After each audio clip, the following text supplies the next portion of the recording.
Good morning, everyone. Welcome to our Big Skills for Leading Small, Building Great Teams webinar.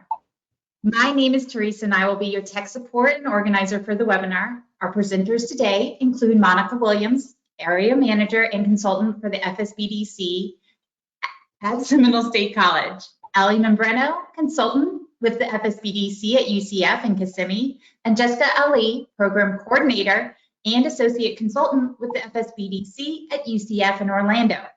Before I get started, I want to cover a few housekeeping rules. Your mics are muted by default. If you have any questions, please feel free to use the questions chat box feature in the GoToWebinar panel at any time, and we will try to address them along the way. We ask that you make your questions as specific as possible so we can answer it accordingly.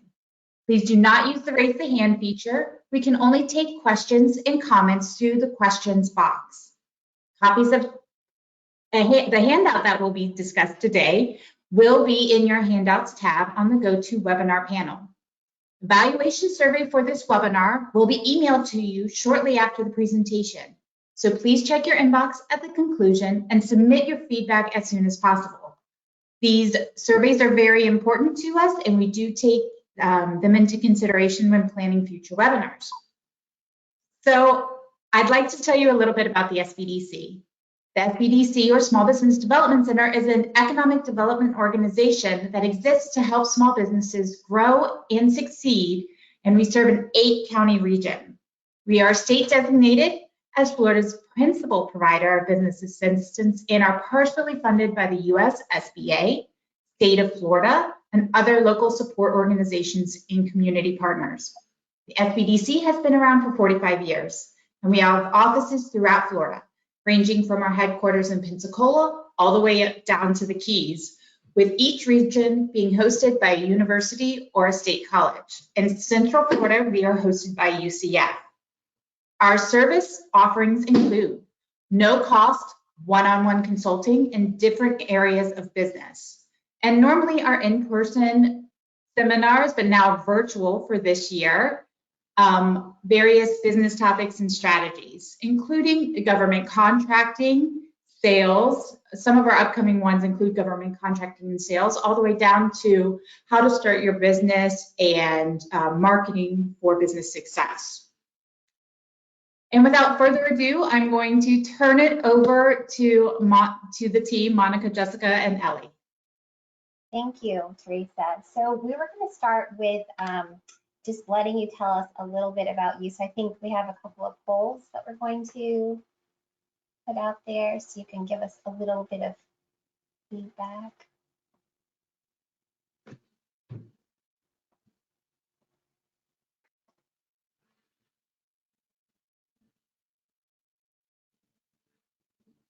Yeah, so if you don't mind, what we'd like to hear from you guys is, would you mind sharing what industry your organization is a part of? What industries do we have represented here? Whether it's healthcare, manufacturing, hospitality. If you wouldn't mind typing your industry into the questions chat box, we'd love to hear from you.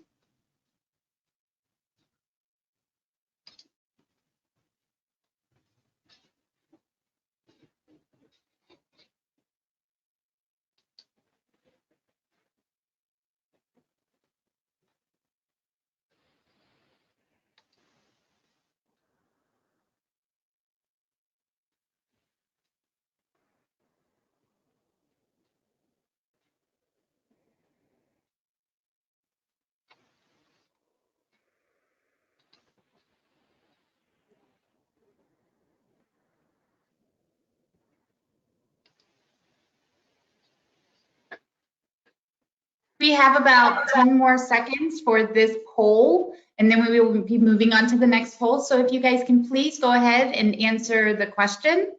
We will show you the answers, or the group answers. And so far we have one person who is letting us know that they are in the manufacturing industry. And then someone is soon to be in the retail industry. Soon to be. Okay, guys, we're going to close out this poll and we're going to open the next question. Here are the responses to this poll.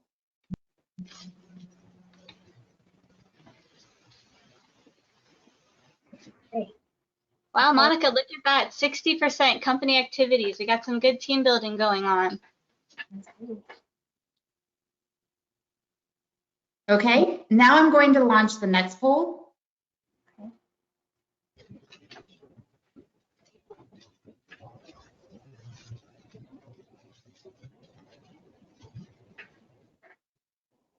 And it looks like a couple more industries have let us know in the chat box. One will be soon to be in the real estate industry, and another person will soon to be or is in the food truck industry.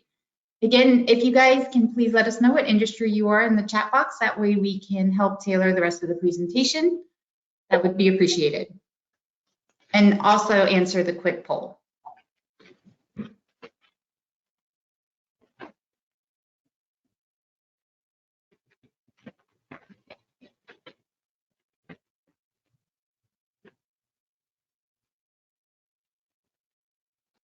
Giving you all lots of homework right up front. Well, I like what's coming in for this second poll in terms of challenges, because I'm seeing there's a lot of needs for better training, and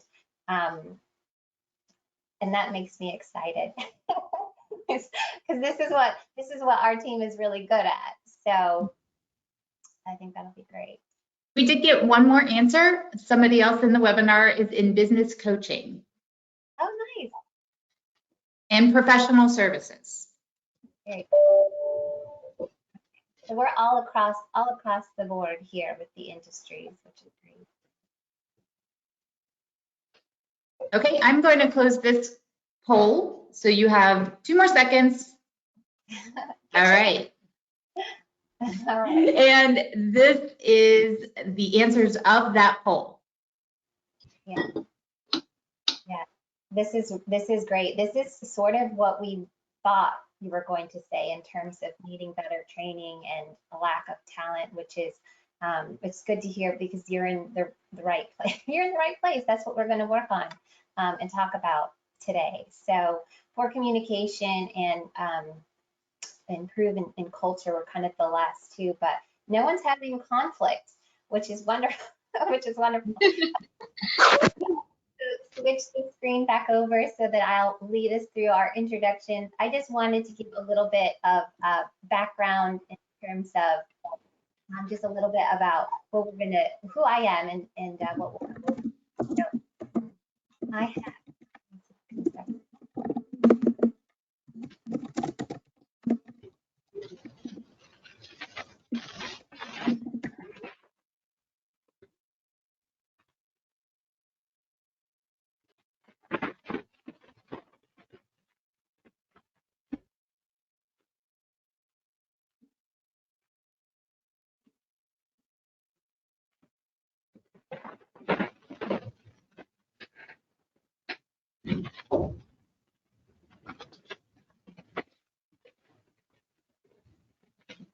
Okay, I think we're back in business. All right, thanks, Jessica.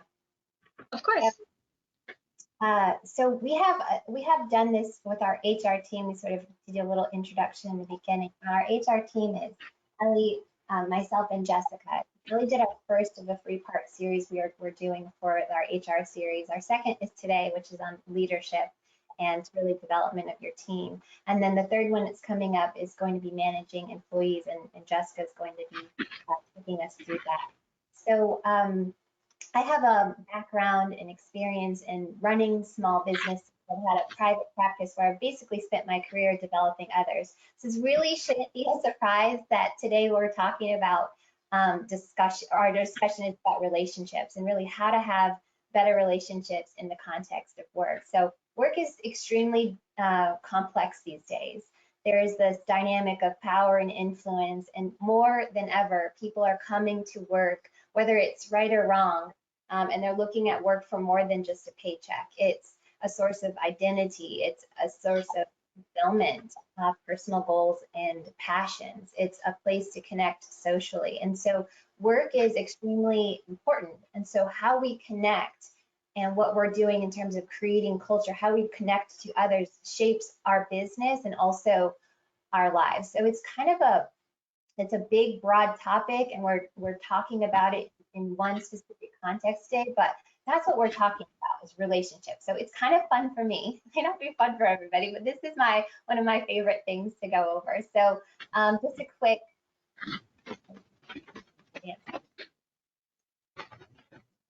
have a quick disclaimer. Here it goes.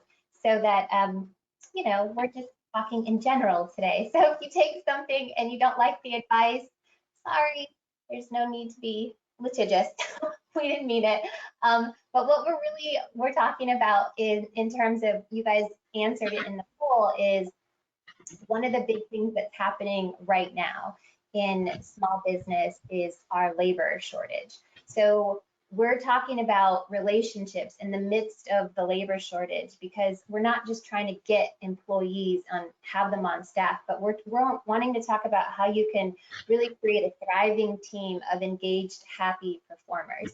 So there's all this stuff that's out there right now, that quitting is at an all-time high. There's fewer people available as our baby boomer population is leaving the workplace, and millennials aren't happy there. We're watching this very strange situation happen where we're just short for staff.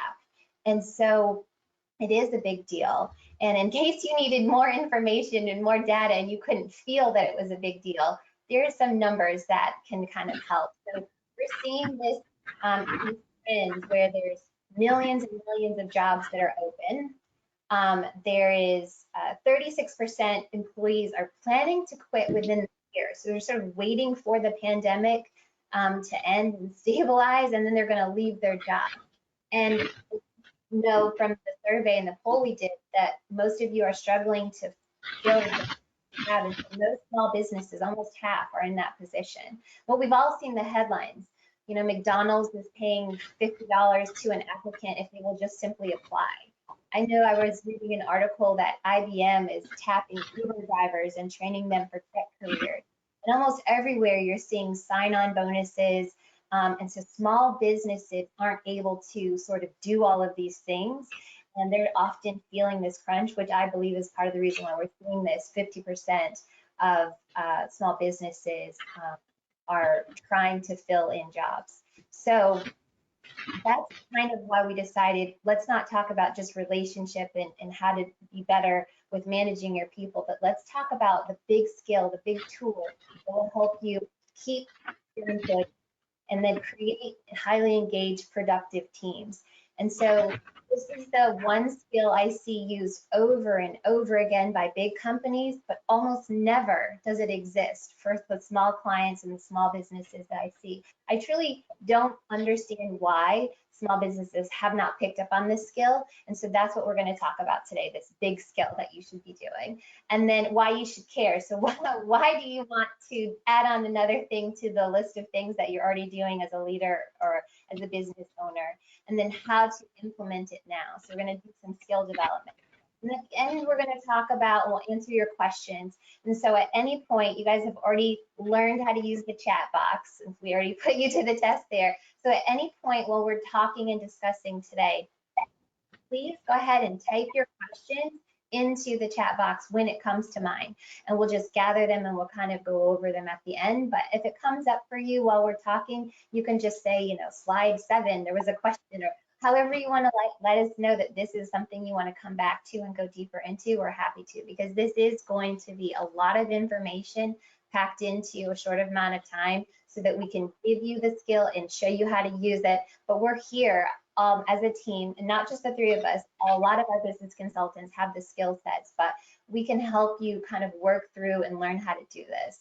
So before we jump into what this is, tell me, again, so go to the chat, tell me, what do you think this big skill is? We've kind of been alluding to what the skill is, but what do you think is the skill that you should be doing? Big businesses do it. It's the thing that retains your employees, it keeps them happy, stops them from leaving. This is just one thing. So what could it be? I'm so curious what you guys are going to get.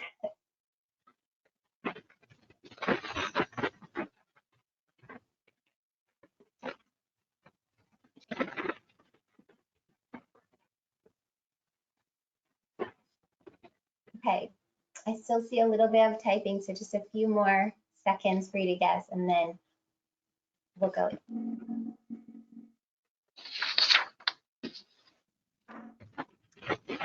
So we do have so far one person had been able to type it all and hit enter.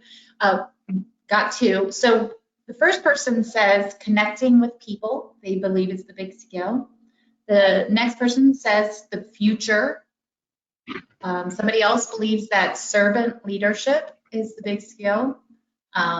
Opportunity for promotion or a path forward is another. Is it more answer. money, Monica? Is it more money? Well, money actually does help. If that should be a surprise to anyone. So money does help, but I think we're talking about after you pay them enough for them to survive else, right? So, okay, so the skill is, you're gonna be like, wait a second, what? The skill is meetings. But not just any kind of a meeting, it's a certain kind of a meeting. So what I'm talking about specifically is a one-on-one meeting. So before you roll your eyes and log off the call, let me explain why it's a big deal. The meetings on a one-on-one level have a huge impact on what we're seeing when large businesses are adopting one-on-one meetings. These are a couple of there's so much information, so many statistics about the impact we see when they go into adding one-on-one meetings. So in a large company like Adobe, they saw a 30% reduction in turnover. So people are leaving significantly less by just adopting one-on-one meetings. They actually replaced their performance reviews with one-on-one meetings, and they saw this change. The same thing with GE. They reduced the other types of meetings, changed them over to one-on-ones, and they saw 5 times increase in productivity in a one-year cycle. And so then Gallup, the king of all surveys, and then all the surveys that they've done, they found that it triples employees' engagement when you do one-on-one meetings. So this is kind of huge. And I think that when you look at it that way and you're looking at these large businesses, this is one of the reasons why they're all adopting it. Everyone's sort of changing over to this model of let's do one-on-one meetings. And so we know that this is a big deal because the phrase that we say so often when we're sort of like a common HR phrase we say is people don't quit businesses, they quit managers. And so, let's see if I can this slide. So people don't quit businesses. And so when you look at that, 75% of employees consider their direct boss to be the worst part of their job. So when I tell this to other people, a lot of small business owners laugh and they nod their head at that stat because it's probably the reason why they left their job to start with and they began as their journey as an entrepreneur. So one of the things that we don't think about is that sometimes when we build a business that we actually turn into this dreaded manager that people are running from. And so the solution is actually as simple as it sounds, having one-on-one meetings. I know one of our attendees guessed that was the big skill is connection. And in so many ways it is. That's what it is. So when you have a one-on-one meeting, it literally changes everything around for you. And so I want you to, again, before we go into how to do it, these are some of the reasons why it works. And you see on your screen now that I put Michael Scott from The Office, because I love The Office and I love Michael Scott because he is like the king of care, right? So all he does is care about his employees and he shows them. So when you show people you care about them, you are, as a manager, you're showing that you're invested in them personally. They know you're busy. But when you stop and you take time on a symbolic level, it says that this person matters to you and that they matter to the organization. It means that you're committed to them. And on some level, that is, if you do nothing else but set aside the time and hold that time, and the meeting isn't wildly effective in the beginning, that has impact by just showing that you care. It is a basic human need to be seen and to be heard and to know that you matter. And so that's what you do when you stop and you sit with someone and you have a one-on-one meeting. Secondary to that, I think that's primary, but secondary is that it clarifies expectations. And so often when we bring in a new team member, we only give them the instructions about what their job looks like and what we are expecting of them when they're hired. And the only other time outside of that would be when they make a mistake. So when you're having ongoing meetings with someone, whether that's, weekly or monthly, whatever the ongoing meeting, it helps to clarify what is expected of them in each situation. Because as all small business owners know, when you're changing and you're growing, you're constantly putting more things on your employees' plate. You're asking them to change and pivot with you. And so when you do have a regular one-on-one with them, it helps to clarify along the way when a new project arises or when your business is changing, that these are the expectations that you have of them. And it's so helpful. So the third part is to shorten the feedback loop. And that's one of the huge things that happens. So along the same vein of clarifying expectation for the employee, you yourself will be receiving information, regular updates, and become sort of aware of the challenges that your team is facing in a faster way. So this tool for individual meetings creates a culture of open communication. And so it may not seem like an obvious benefit, but you actually get more time back for yourself when you set up one-on-one meetings. I know this from personal experience. I do this with all my teams. There will be fewer interruptions for you on a daily basis because your employees will be able to hold on to whatever challenge that they're facing or hold on to that. They would normally interrupt you multiple times, but they know they're going to see you on Tuesday at 3 p.m. So they'll just hold and gather all those things, batch it, and give it to you at that point. That means for you that you get more time back. Not only do you have fewer interruptions in that way, but you're also going to start to see that you're going to have fewer fires to put out. The reason is because your team will know their role, their expectations. They'll know what is actually a fire. So sometimes they can stop it before it happens. Sometimes they can put that fire out on their own. And because you know the feedback loop again is shorter, because you know what's going on, it might not turn into a fire. So these are some of the reasons why one-on-one is worth your time. It's worth the time to learn the skill, to start implementing it, and it provides so much value. Ultimately, what we're doing and what I'm asking you to consider is if you front load the work, ultimately you're going to have more success in more time and higher productivity from your team. And the bottom line is you're going to have more of whatever it is that you want because you're going to become more efficient. So now that I've convinced you, hopefully, that this is worth your time to learn the skill and to do it, let's talk about what we're going to do in the meat of our discussion today, which is the development of the skill. So it's not just having a meeting, and it's a skill. And so how do you set it up? So we're going to go 1 over how to set up the individual meetings. Then 2 is we're going to talk about how to conduct them themselves. And then 3, we're going to talk about some common challenges and how to overcome them when you're starting to implement a coaching sort of relationship or these one-on-one meetings with your teams. So again, this is just a reminder as we go into tool development. If you have any thoughts or any questions, please feel free to type them into the chat box and we'll go over it at the end. So tool development, our skill number 1 is setting up your individual meetings. So when you're thinking about setting up an individual meeting, I want you to start with your purpose and your intended outcome. So the purpose is to help you achieve your company's mission through your people. It is a long play. We're not just having a meeting and trying to fix everything all at once. You're trying to create a culture of community and care. And as a result, like I said earlier, I just really want to reinforce that you're going to have better engagement, higher productivity, employees who perform at a higher level. So the bottom line is that you're going to see success in your business, whatever that looks like for you. Ultimately, we're running a business, so it's more money, right? But it's also less stress and more time. So that's the whole intention for the meeting. So when you're setting up the meeting and you're going in there and you're thinking, what am I going to do? What am I going to talk about? How is this going to go? The intention is you're trying to achieve your mission through your people.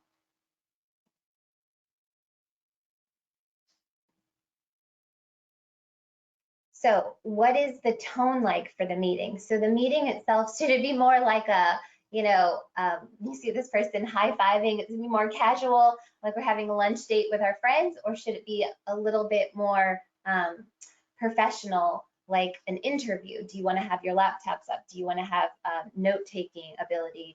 How should you set up this meeting when you're thinking about it? Is it more like intimate, you're wanting to get to know them and build this culture of trust and communication, or do you want it to be more formal? And the answer to that is sort of like a mixture, and it really does depend. So the answer is it depends. It depends on who you're working with, and what that person needs from you. And then it also depends on who you are and what you're most comfortable with. Again, we're going back to the intended purpose of the meeting. So the intention is for you to grow your people, to make sure that they feel that they're important. So if you need to soften up your approach a little bit because you come across very sort of rigid and regimented, then you may need to put it in a different context where you go outside, have a walk and talk. Sometimes I do walk and talk meetings with my team because they need that.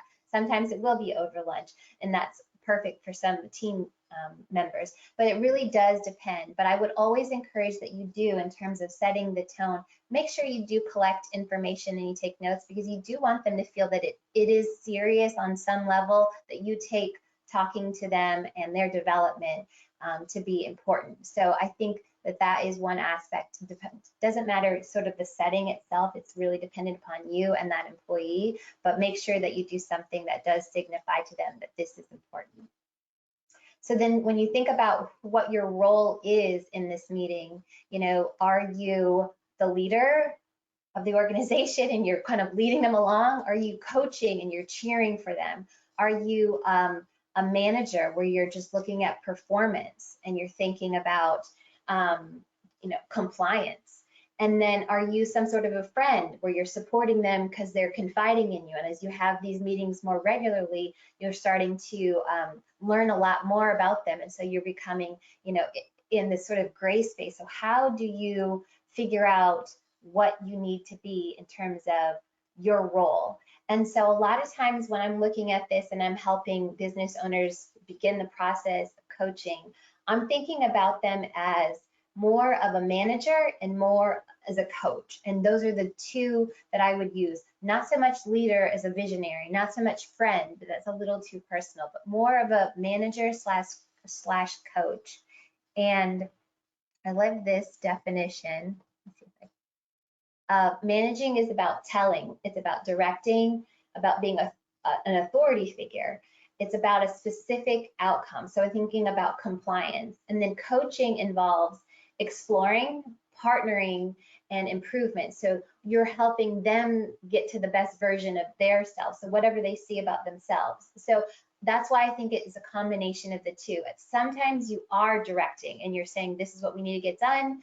This is what I expect of you. And at other times you're going, and tell me what is the biggest vision you have for yourself? What would you like to do? How would you like to grow? So it's a combination, and at different times you're employing different techniques and you're wearing a different hat. So when we're looking at who do you work with? Are you having a meeting and a one-on-one with every single person in your organization? The answer to that is no, you are not. What you're going to do is meet with the people that directly report to you. So if you're the owner, you shouldn't be meeting with more than 5 or 6 people. If you have 10 to 20 people you're meeting with, then there's some structural support that we can provide you to help make sure that not everybody in the organization should be reporting to you. So once you've identified these 5 people that you are working with and you're that directly report to you, you're looking at them based on performance type. So again, when we're talking about, do you have the tone of the meeting and how you're going about wearing the manager hat or the the coaching hat, a lot of that depends on the performance of the person that you're coaching. So is this person top performer and they don't need a lot of clarification and they're pushing along really well, and what they need is a little bit more of coaching so that you can help them unlock and become their highest version of themselves at work? Or are they a middle performer where they're just sort of even and consistent? A middle performer, someone who's even, consistent, and average, I'm not usually coaching them in the sense of pushing them, and I'm not usually managing them in a sense of compliance. I'm usually working with them to help support whatever they need in order to continue to be an average player on the team if that's who they want to be. And if, because you actually need people, everybody thinks about wanting top performers and someone who's doing the best, but you do need consistent average performers, because they tend to be the ones that stick around the longest in your organization. Our top performers are usually very hungry and they want change and growth, and they'll often leave your organization faster. So I don't want you to think about only nurturing and coaching and doing the one-on-one meetings with the people that you see at the top. I also want you to think about your average performers as being some of your most valuable team members. And so you're going to do mostly a combination of the two, of coaching and managing are your average performer, whereas your top performer, it's mostly coaching. And so then your bottom performer, it's mostly managing. So that's sort of the spectrum. So bottom performer, we're thinking about compliance most of the time. Why are they at the bottom? What is it that they don't understand the job? Is it that they can't do the job? Or is it they're just not a good fit for the team? And so again, thinking about retention and thinking about performance, when you're starting to have these meetings with your people on a regular basis, you probably already know in your organization who these people are and how they're going to fall performance-wise, but sometimes you don't understand that your bottom performers are at the bottom because they don't have enough support or they don't have the right skill sets. And when you start to have these meetings with them, you can get to that and uncover their challenges really, really quickly, move them up to being an average performer, or get them out of the organization, as opposed to them sort of lingering there and not being productive. So again, one of those sort of benefits of having these and conducting these meetings on a regular. So again, when we're thinking about conducting these meetings on a regular, I am not a fan of meetings. So I just want to say that to start with, I don't want this to be a sort of like death by meeting situation. I think our meetings should be short and productive.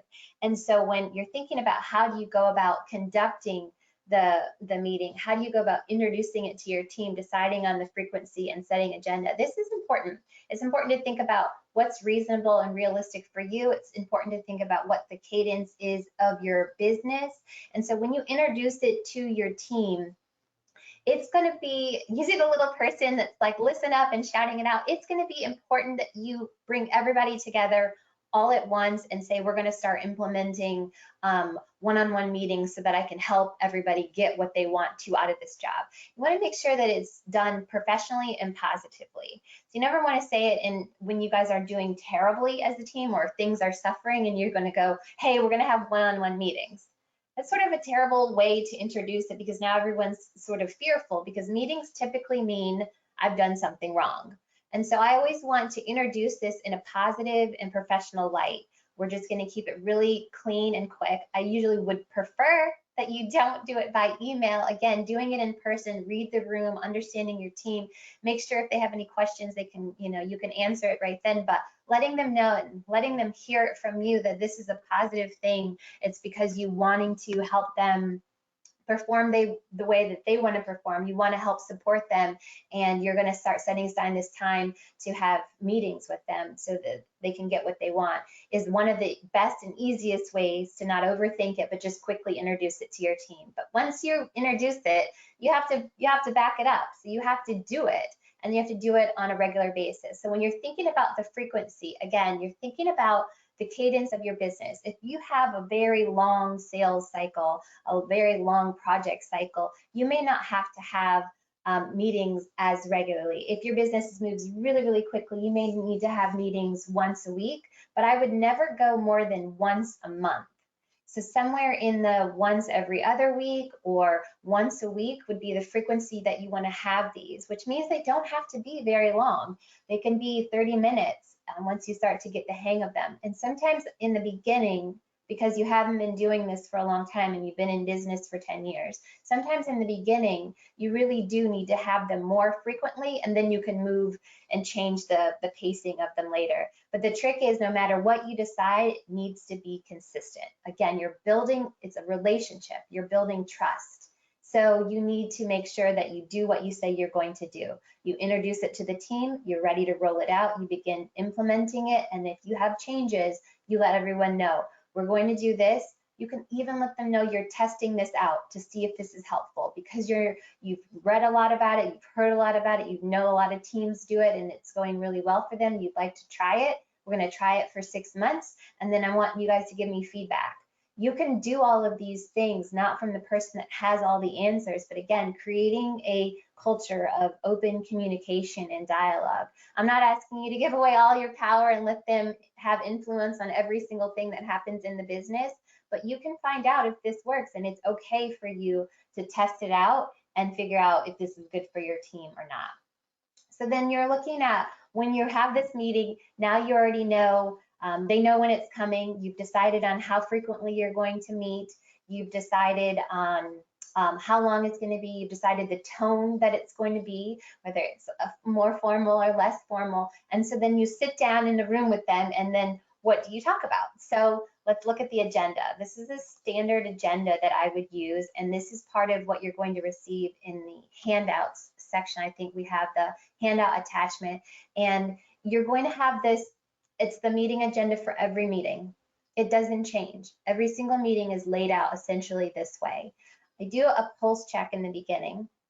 And again, you'll see the little personal goals, and then there's arrows, because you can either do personal goals at the top when you do a pulse check, or you could do it at the bottom. And it does depend on how you want to lay out the meeting in terms of it being more formal or less formal. Obviously, if you start out with talking about how are you, so a pulse check, let me go back, excuse me. A pulse check is, how are you doing? What's happening in your world? That can be more formal, and you go, tell me what's going on in the business. Give me one good, one bad that's happened this week for you, so I just get a pulse check of how you are and what's going on. Where's your space? Do you have space, the capacity to have this meeting right now? And then you can just go really casually into, how are your children? What's going on for you? What kind of personal goals do you have? Is there something you're doing outside of work that you want, to share with me? And again, having a regular meeting weekly or every other week turns this conversation into one that becomes personal really quickly. If you genuinely care about your people, they're going to open up. So you can have that personal goals, and that's in the beginning. That's a natural flow. Again, it just depends on you, or you can have it after you do in the end, sort of in the goal setting. So you start with just an icebreaker. Think of it that way, just pulse check, and then you're going to do updates and previous action items. So they're going to have an opportunity to say, this is what's going on in the work that I'm doing right now. This is what's going on, the team that I manage. This is what's going on, the projects I have. And that's going to happen in your first meeting. All subsequent meetings, they'll give you updates, and then they'll also update you on any previous action items from the previous one-on-one meeting they had. So you gave them some homework to do last time. They're going to say, this is where I am with that, and they'll tell you what's going on. If you have already laid out KPIs or your key performance indicators, you're going to go over them now. So think about that. You're not going over that once a year in a performance review. You're going over it once a week, and you're going, how is this working for you? And it becomes less daunting for everybody. You're getting this, again, feedback loop is shortening so much. You're getting this information right away if this person is sort of on track for their performance goals or not. They're getting to talk to you about it, and you're getting to see what's going on. If these performance goals have not been laid out and you don't know, again, this is one of those things that all businesses should have KPIs for their people, so they know if you guys are moving in the right direction or not. If you do not have them, this is something our team can help you with. Just in consulting with us, we can help you set them up. And I actually believe one of our other consultants did a webinar workshop on developing KPIs. There's dozens and dozens of books and so many resources out there on how to create them. But a lot of times, especially in small businesses, you can create them with your people by asking them, to help you develop what they are. And again, in a culture that is open communication, this allows for your teams, especially if you have top performers, to give them something to do of value where they know they're having impact. And then they have a little bit of autonomy. They can set up what they think their goals should be. You can agree to it or disagree. You can amend them and change them. So don't feel like it's this daunting thing to have KPIs that you don't have them now. How will you get them? Who will help you create them? We can definitely help you with it, but you can also get it done just by asking. And that can be something that comes out of your one-on-one meetings. So outside of KPIs, you have your goals. And again, this is an opportunity for you to talk to them about their personal and professional goals. So you can kind of do that here. And the last thing is action items. So after you've done all this and you've been talking, you ask them what needs to happen. And so in that, you'll see it says include dates for all the items and what support is needed. So when you assign an action item, I always go, and what do you need from me? We have to stop and pause and figure out, do they need something from us? Is there some way I can support you in this? And an action item needs a deadline, so it needs a time frame. Is it going to happen and be complete by the next meeting, by the a 90-day time frame? What's the time frame? And so that's how the meeting is conducted in terms of the agenda. And you just take notes on this.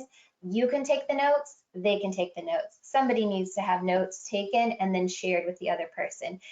Again, it's a matter of preference, whether you'd like to be the person that's taking them or they're taking them, but just make sure that it's done and it's communicated. This can be, again, this can happen in 30 minutes or an hour. It just depends on you and the person that you're working with. And so I think it's again, this is just like one of my favorite tools to use. It's so much impact and it's relatively simple to do. Once you start doing it, you'll get the hang of it.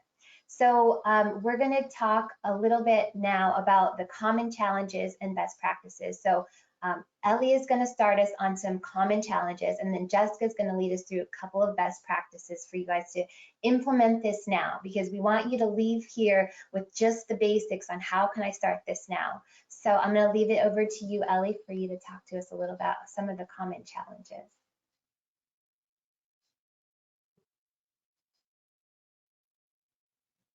Okay, Ellie, I'm going to need you to turn back on your mic. I was getting a little feedback, so I did unmute you accidentally. Sorry, I did mute you accidentally.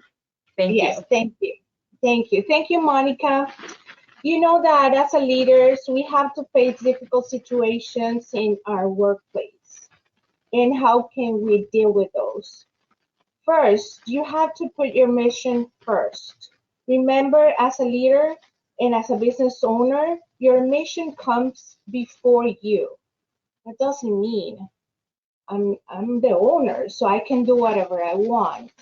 So, you know, remember, we're wearing the HR hat.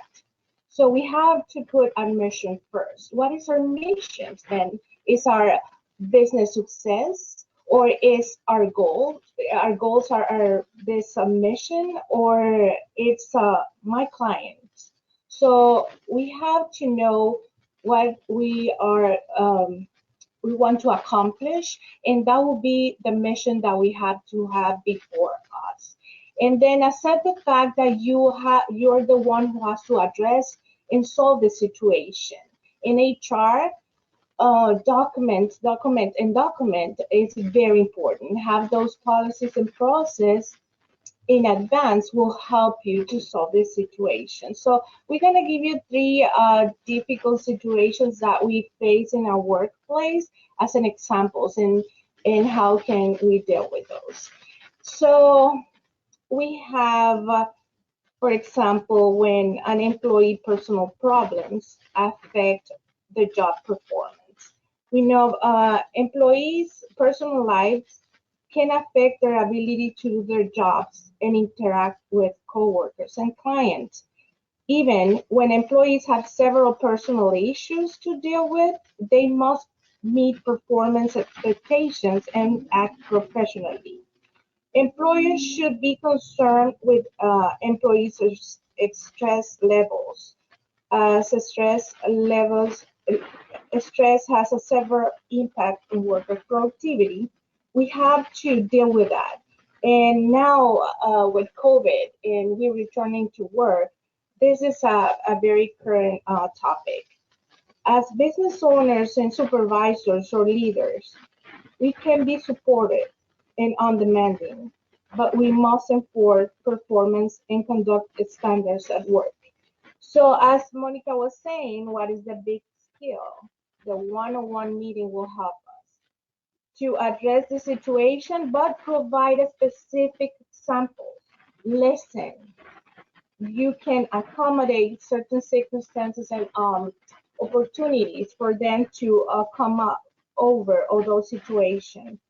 Place some recommendations, create an improvement plan, and follow up that improvement. Another example that I can give you is when we enable bad behaviors at work. For example, when our employees come, late every day, when they have excessive smoke breaks, when they're bullying each other, or when they're stretching their break times. For example, they come 20 minutes before the lunch break. I know that confrontation is part of being a leader and manager, and our aversion to confrontation results in accommodation of lousy behavior. In a typical scenario, we fester this problem for months, even years, until it reaches a crisis. And so now this problem is more challenging to tackle. So don't be afraid to tackle these problems when it's in the early stages, because that way it will be easy to correct. So get back on track as soon as possible. Review the policies with your employees. Deal with the employee that has the issue one-on-one. Talk about the loopholes and solve them. Regain control, credibility, and respect. And remember, consistency and equity is a key. You have to act the same way with each employee. And another issue that we have is when domestic violence comes to the workplace. According with CDC, 1 of every 4 women and 1 in 10 men will experience domestic violence in their life. So that affects in our workplace as well. So we have obstacles as a business owners to deal with this domestic violence because we think that we are liable if we go farther in their our employees' private life. But you know that we could be liable as well if we don't take control of it. So have a policy in advance. Talk with a lawyer to create these policies. Give training to your employees and create the document when these situations happen and make very clear that that conduct occurs off duty. Take care of your security concerns in the workplace to take care of the other employees as well, and know very well when is the time to report to the authorities. So with that, I will pass the word to Jessica because she has another tool that will help us lead our team.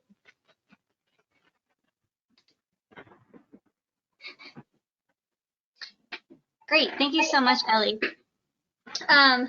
Thank you, Ellie. Those are some really great points. So one of my personal favorite coaching strategies and tools is reverse mentoring. So this is a tactic that creates and works to foster a partnership and a working relationship between 2 individuals that have different backgrounds, skill sets, experiences, and allows them to teach and learn from one another.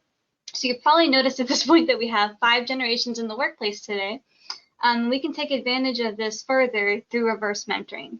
So, for example, maybe there's a young Gen Z sales intern who's paired with a seasoned sales manager who has 30 years of experience, and the conversations that they can have can be instrumental for skill sharing and problem solving. And reverse mentoring can even be used in a situation where maybe a low performing employee is paired with someone who's doing very well, a high performing employee. Monica kind of talked about, coaching low performing employees, and maybe they just need some further skill development, some further accountability, this can be a really great way in pairing them with a mentor to help address some of those challenges and create some learning experiences for both parties involved. So you can see a lot of the benefits listed here, and I'd like to put particular emphasis on that it can help with increased accountability and improving communication.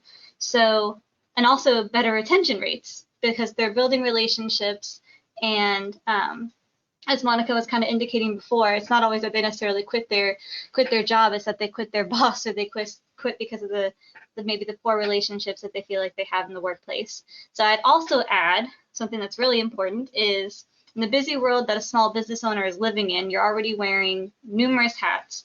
This can take minimal time and investment on your part.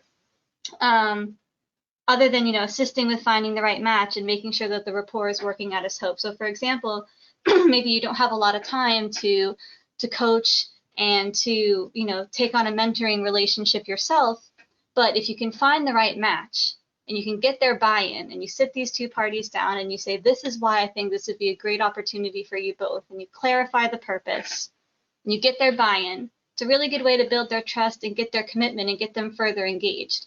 And really your involvement is just helping them define and track what the goals of that relationship are, and then checking in and making sure that the rapport is working out as hoped. So this can be a really good tool that, like I said, requires minimal investment on your time, but can be a really engaging way to have creative problem solving, improve retention, build further trust, improve communication, and both parties get the benefit of that continuous learning and skill sharing.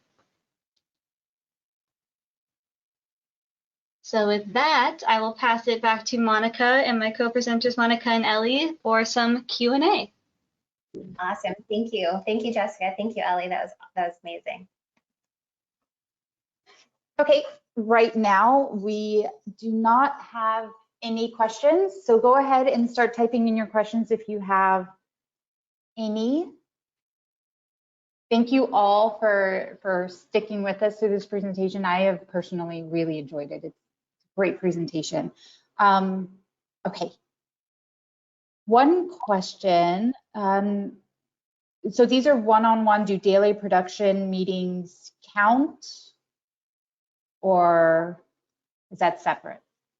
So I would look at this differently than a production meeting. So we talked a little bit about how you can have a meeting for compliance, which would be your production meeting. What's getting done today? What's going on? And then we're talking about how do you develop and grow them as people and as employees. And so could you merge the two if you're having, I think I would still have a separate meeting, or on every Tuesday, for example, my daily production meeting is also going to be an aspect of this one-on-one. The one-on-one is, as you saw the agenda, is probably a very different agenda than your daily production meeting. So if you could merge the two on that, again, on that Tuesday at 2, or Tuesday AM meeting, then you could. Okay. Good point. How long should these meetings last? Yeah, I mean, that's a great question. It's sort of one of our general HR answers is, it depends. It's not a hard and fast rule for the length of time.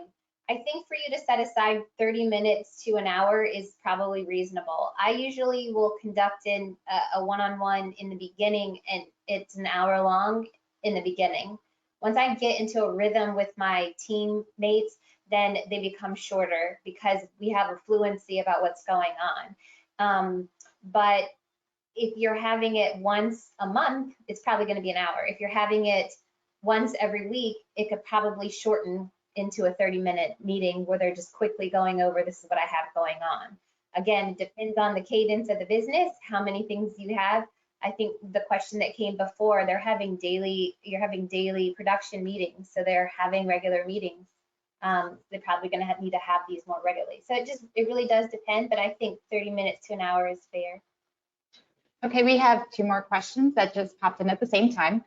I know that Accountability is key. It's just very hard to enforce policies such as attendance when we are not getting applicants to fill positions. How can we delicately walk this line with discipline and retention? Yeah, Ellie? Yes, I think set up your goals and your expectation at the beginning is very important. Enabling bad behaviors because we have to retain the employee is not a good practice.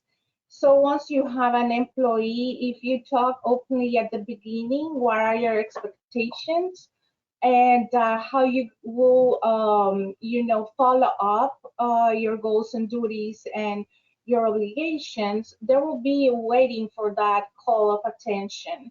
So have those rules in place. So once you have the onboarding process with this new employee or the employees that you have in advance, they will know what to expect. So that will be, any surprise or bring more stress that, what is expected. We can help you to create those, basic rules and also the onboarding process. So you train your employees what to expect if they're lacking on performance or bad behaviors in the workplace.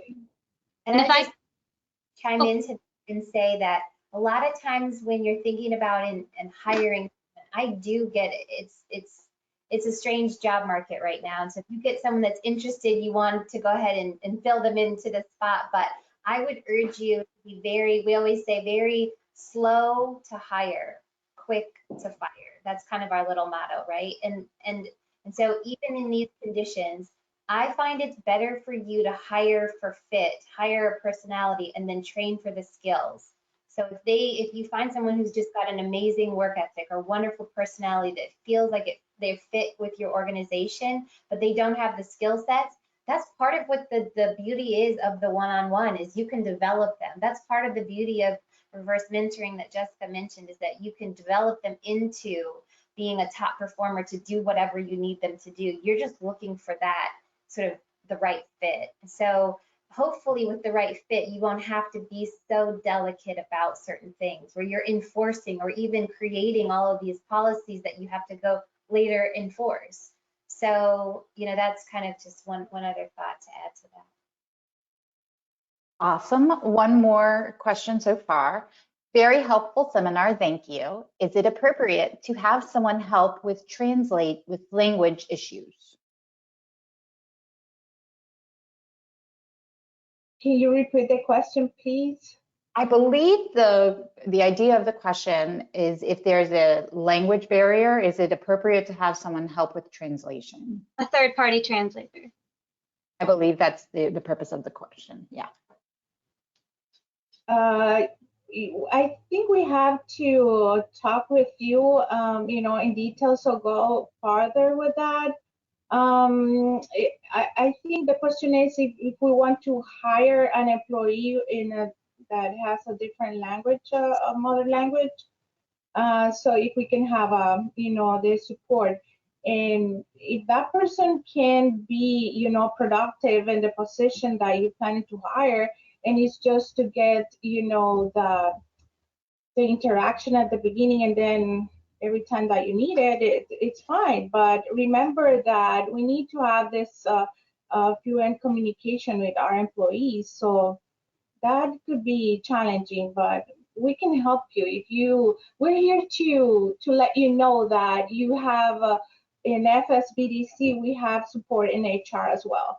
So once you have specific situations like that, you can just fill the request for consulting or let us know that you want to have the consultation, and we are more than happy to assist you with our knowledge, experience, and also plenty of resources. Okay, we have another question. Should I have someone sit in on a meeting when discussing an issue? And reminder, we do have 1 minute, so we are going to continue answering questions after this, after it's supposed to end at 11 a.m. But this is the question we still have left.